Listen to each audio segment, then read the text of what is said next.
Hello everybody, it is I, Calxiyn here, and today we are doing a Calxiyn Investigates. The last time we did one of these was in January because I got busy and then I got lazy and then, you know, stuff happened.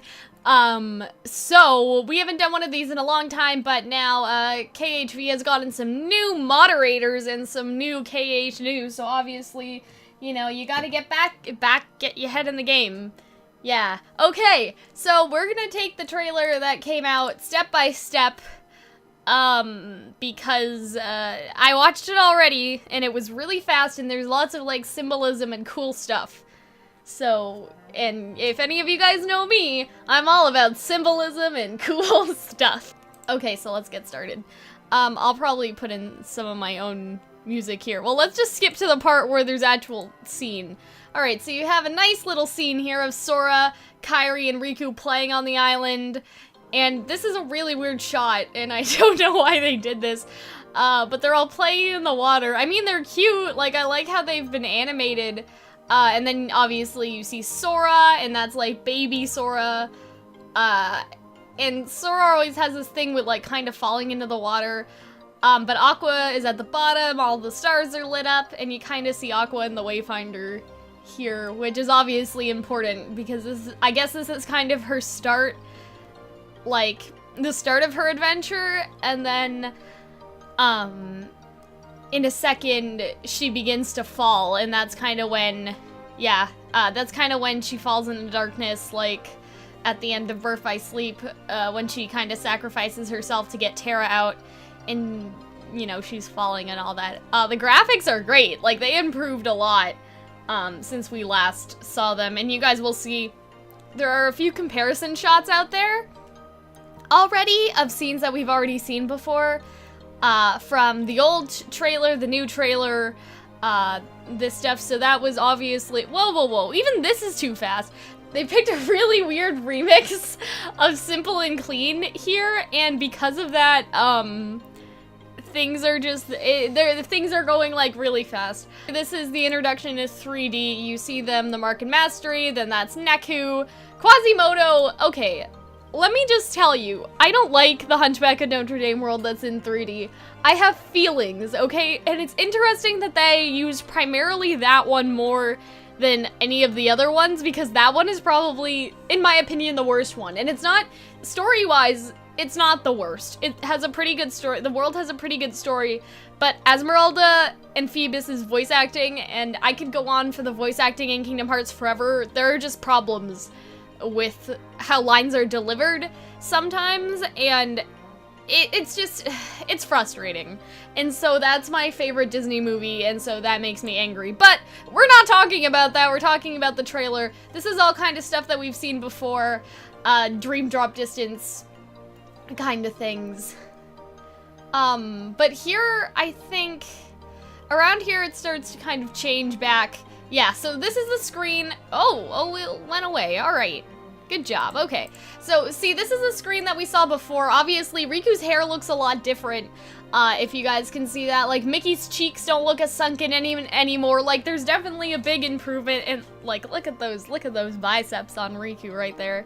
I mean, those are, you know, and I'm just saying. Anyway, and Kairi's face is more covered, which I think is interesting, because in the past when they've hid Kairi's face, it's always been kind of intentional. Like, in the beginning of Kingdom Hearts 1, while she was telling Sora she didn't remember anything, obviously we know that she lied, but there was this, I guess, camera angle that's used in Japanese film and anime, like the cut that Kairi has where her eyes aren't showing and it's just her mouth moving. Like, obviously that's not the cut there, but they cover Kairi's face a lot, just in the series to get kind of shots like that, that I guess the American audience didn't really understand until things like, I don't want to say things like Tumblr, but things like, you know, forums got more popular and stuff like that, because then you kind of communicate back and forth and realize that the games have some symbolism that we may not yet understand, kind of like Sora bowing in Kingdom Hearts 2.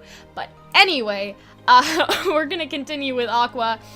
I can't actually tell where this is. It looks like it could be inside, it could be one of the towns, and I can't tell what's in the reflection of her eyes either. There's something that she's looking at, but I can't really make out what it is. I think that this would be in Cinderella's town. or it's inside of the Dwarf Woodland Cottage, but I'm not really sure. This is one of the gears, if you guys see that. We know from the demo that in the game that they showed before, you need to hit 5 of these gears to make the clock turn backwards to get the bridge to go up. And yeah, it's great. Anyway, this is Cinderella's castle. We saw this already. Now this scene is very interesting. If you guys didn't see that, she's looking over someone in Snow White's coffin, and you kind of see it's Ventus. This is interesting because a couple of people have pointed out that the 3 worlds that they chose at the beginning of Birth by Sleep kind of represent the characters, and this kind of, I guess for this one, it fits either way, but they say that Snow White is like Ventus because he fell into a deep sleep, or Snow White was in a deep sleep. Terra was shown to be possessed in Maleficent's world, which is ultimately kind of what happened to him. And Aqua, I actually don't think the Snow White one is entirely correct, but Aqua, like Cinderella, left something behind, basically comparing their fate to all of the princesses, but there's also a different theory that Maleficent caused all of their fates to change, which fits more, because I think the original theory was comparing them to the princesses. Aqua was Cinderella, Terra was actually Snow White because he got tricked into something, like biting the poison apple, and Ventus was compared to Sleeping Beauty, because, he's asleep. But I think that with kind of how they ended up, their fate, or how Maleficent or the villains kind of foreshadowed their fate, you have Aqua as Cinderella, because Cinderella did kind of leave something behind, and I guess that still fits with Aqua because she left her entire world behind, and also her armor and her life, basically. Then Ven fell asleep like Snow White, and right now, Terra is actually kind of asleep like Sleeping Beauty, which is kind of where this, not the theory falls apart, but where you insert the fact that Maleficent possessed him, and that possession is foreshadowing what actually happened to him. So I guess you could mix 2 of the theories together, and then this explains kind of where Aqua sees everyone where they do. And if we're getting real technical about it, Aqua sees Terra in Cinderella's world, so maybe it's Terra that left something behind.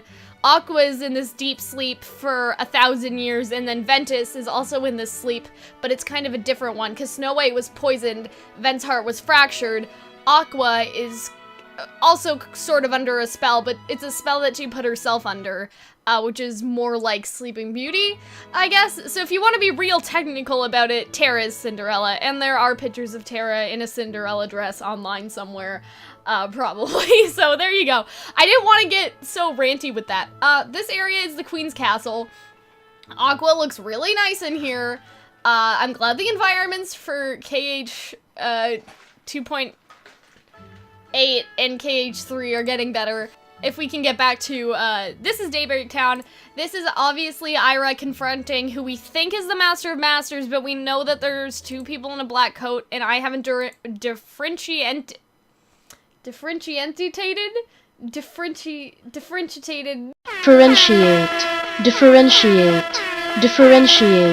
I haven't been able to tell the difference between the 2 yet. Sorry. Alright, so, this is the Masters of Masters talking, to them, obviously. This area kind of looks like the place where Xehanort and Ericus were playing chess, especially this chair situation. Like, this kind of table chair book thing. Like, this place looks familiar, but I know that it's in Daybreak Town, so I'm not sure. This is Charthy, and if we know how Charthy was born, it looks like in the Japanese version of Chi that he was in a test tube, and then he was born, and so that might be something interesting to kind of consider, because now he looks like he's in sort of a bubble. I guess then it's not a test tube, but still how Dream Eaters are born, because Charthy is a Dream Eater. That stuff is interesting. This is, oh boy. This is the scene where, Amphimere, or Amphimera, whichever game that you played before they changed it, is talking to Ava about the book, but that didn't happen. I like how they're covering their faces too in some of the shots. Like the water's covering his eyes, it's covering Charthy's eyes. They changed Ira's like unicorn thing to red, which made him look really evil, and I don't know if it's a red herring. Anyway, but it's interesting nonetheless. Their graphics look much better. This is Xehanort's Keyblade by the look of it, being held by one of the Masters of Masters, or one of the Master of Masters, one of the guys in the black coat. And I haven't been able to see if there's a difference yet. Obviously that Ava running that we just saw is from the trailer. This fight was from the trailer that we saw before. Now, hold on for a minute. I wish I could make this go slower. I guess I could. Okay, so this kind of beam thing is the Wayfinder. I guess that's just a rainbow off the Wayfinder. The Wayfinder's twirling, and then there's Aqua. And the Wayfinder falls into Aqua's hands, and that's kind of important because this mirrors the scene from Kingdom Hearts Birth by Sleep where they're all standing and with the Wayfinders. But this time, both of the Wayfinders fall, and then Aqua also falls. And here, it seems like she's seeing both of their reflections in a mirror where the Wayfinder landed. Right? These are the people that I guess she remembers. Terra's Wayfinder went from orange to yellow, which I thought was just interesting to mention. But Aqua is obviously reaching for both of her friends here, and they're both flying away. This kind of mimics the Birth by Sleep trailer again, but in a minute, you'll see that it's very odd. Now, this scene is important because it only happens for a split second, but if you see what happened here, it goes to Ventus, and the Wayfinder spins, and then you see the chairs that signify the 13 darknesses of the organization, right? And you see two hearts, and both of those hearts, obviously, one of them Xehanort, and they're all sitting in the chair. So these are all of the hearts that I guess are in there right now, and there's 3 of them coming from this. There is 3. But there's one that lands there, so I don't think that it's like, oh, all 3 of them are gonna become dark by the end. I don't think that's what's happening. I think that both of them are gonna be one of the 13 darknesses, because then you'll quickly see in this scene, Aqua runs to both Terra and Ventus, and they're both, I guess, the evil versions of themselves. Because in a minute they'll turn around. Obviously Terra is Terranort. Actually, what Keyblade is he holding? I can't tell. Hold on. I'll need to go back. I think that, yes, that's Xehanort's Keyblade, and that's the X-Blade. Obviously, this is Ventus possessed by Vanitas, and then Terranort here. And the fact that I think the fact that the chairs were shown, and then they're shown right after being evil, I think that shows that maybe they'll be compromised in some way, that somebody will find Ventus before they find Ventus, and that's how Ventus gets in there, because we kind of more or less figured that Terranort was going to be there, but I think that the fact that Ventus is here too is interesting, and that they both basically just stabbed Aqua. This is a really nice scene. This is what I want as my screensaver right now. And obviously you have the Keyblade Graveyard. That's Aqua's Keyblade down there, the Master Key. I think that's Terra's. On that side, and I guess Ventus is just not in the shot, but I thought that was an interesting shot to kind of have, is that their original Keyblades, the Master Keyblade, and then kind of who they are now, and Aqua is kind of left defenseless in that moment, even though there are Keyblades surrounding her. Alright, so we're back to 3D now, which doesn't really have any symbolic things in it, just, I don't know, Quasimodo and, you know, whatever else. So we see some gameplay for 3D, which is nice, but I don't really care about. Not that I don't care. The gameplay looks better. It looks like it's gonna work on the PS4. That's gonna be nice, not gonna lie. I think we can put the trailer at, I'm gonna mute it so we don't get any, like, weird sound, but I'm gonna put it at 05 speed so we can, just take a look. Also, I don't remember, remember outside of Jensen's Tower being a location, but now I think I do. I think it's for Symphony of Sorcery or whatever. So we see Aqua running up here again. Can't really tell where she is as of right now, but she's, oh yeah, she's seeing Ven. So this is in Dwarf Woodlands. He's in the coffin like Snow White. Aqua saw Snow White.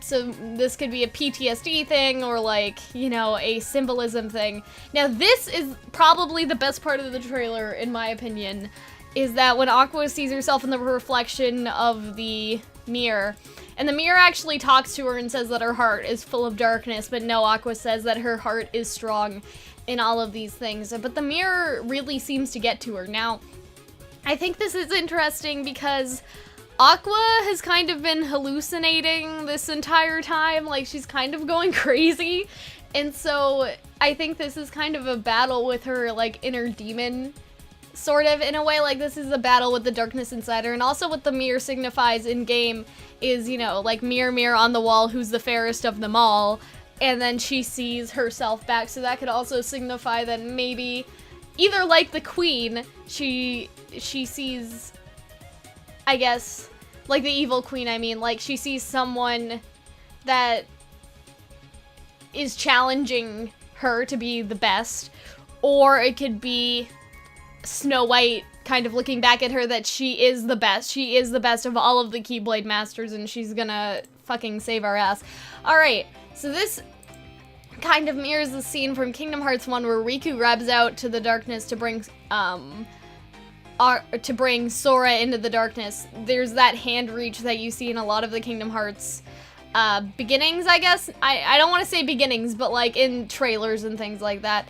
So Aqua puts her hand out, and obviously she doesn't take it, but she does summon the Keyblade, and so I'm pretty sure that we're gonna have to fight Mirror Aqua, and that's only more signified. That's only more clear in some of the scenes that follow after this one. This is where she's saying that her heart is strong and everything, I think. I don't really remember exactly the line, but it was very good. My only complaint is that Aqua's hand is like really big compared to her chest, and like it's not that big of an issue, but at the same time I'm like proportions, and so her hand is either massive or her chest is really small. But I'm sure they'll fix that if they realize that there might be a problem with showing some female anatomy like that. Anyway, here is one of the Masters of Masters, or it seems to be the Master of Master because of his keychain here. He says something along the lines of, "You think 7 people can save the world?" And he seems to be kind of almost hopeless. Like he's like, you know, whatever. It's kind of like that mentality of, you know, drink till we die. Anyways, but you know what I mean? He just does not care. Like, he has given up. He's like, I can't stop the end of the world. Like, I don't care. And he's kind of off, you know, by himself. He has this really relaxed attitude, and that's why people probably assume that he's Xigbar. But I haven't listened to his voice enough to decide whether that's true or not. I've had a theory that one of them is Xigbar, or Xehanort, or someone, like Xehanort sends Xigbar because reasons. Broski says that he should bring up an alliance or something, and she says that the alliances are forbidden, so I guess he wasn't really killing this guy because he's still here, but in the other trailer we saw him almost die. I don't remember what he says in that scene, but I'm pretty sure everybody's just kind of like, yep, the end of the world's happening, it's hopeless. And I think Ava in this scene talks to Envy and asks her, or maybe it comes up later, but she asks her, have you ever thought for a moment that maybe what you're doing is just making it worse? And that's interesting. Now this scene, I think there are pieces of Aqua in here because I see her face in like many different colors. And this is obviously the mine, so those are the diamonds to the mine. But again, it's kind of like Aqua seems to be reflected in some of these pieces, and at the same time, some of them look like other parts of the trailer, if that makes any sense. Like, they could be just colors, but I swear that I see, like, Aqua's face in some of them as well. So here we get kind of a look at Aqua using some of her magic. I don't know what standing by is, but that must be the command for, like, that triangle thingy, the shot lock. Her magic looks superb. Like, it is crazy good, and I love it. So this is the scene which I was talking about. This is different Mirror Aqua kicking her ass. And this might be actually the final boss of the game, or one of them, because the game's not really that long. But yeah, you see Aqua fighting the mirror version. And this scene is really interesting because she's going through the mirror, right?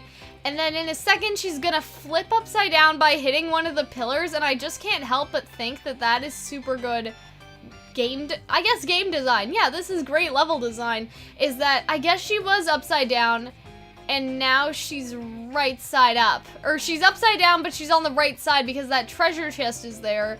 And it always bothers me when they don't open the chest in these trailers. This is where they have the fight. We kind of saw a bit of that from the last playthrough. I don't really remember what they're saying, but it's basically everybody accusing each other and being, like, super mean, because that's what happened with the foretellers. This is where Ava says, did you think for a minute that maybe you doing something is making things worse? Which, I guess is kind of true, but it's also, if this book is destiny, then they can't physically stop themselves from making it worse. Like, even if they try, them trying not to make it worse is still gonna make it worse. I think that's kind of what I understand from this timeline. This guy is holding the Xehanort Keyblade.